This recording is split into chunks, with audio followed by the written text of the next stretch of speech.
মাইলস্টোনের ঘটনা নিয়ে আন্দোলন করে কার লাভ হচ্ছে আমরা বুঝি না।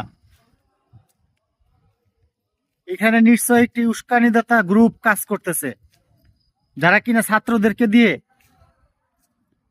আন্দোলন করাতে চাইতেছে, ছাত্রদেরকে আন্দোলনের দিকে ঠেলে দিতেছে।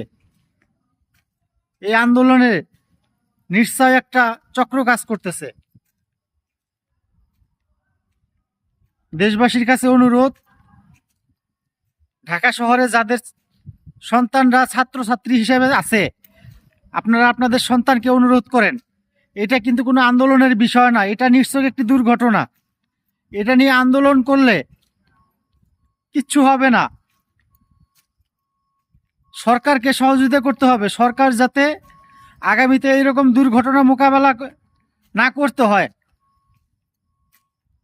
এরকম দুর্ঘটনা যাতে আর বাংলাদেশে কখনোই না হয়, সেই পদক্ষেপ যাতে সরকার নেয়। আমরা সরকারের কাছে সহযোগিতা করব, কিন্তু আমরা সরকারকে সহযোগিতা না করে দেখতে পাচ্ছি কিছু লোক আন্দোলনের জন্য মাঠে নামতেছে, যেটা কোনোভাবেই কাম্য না।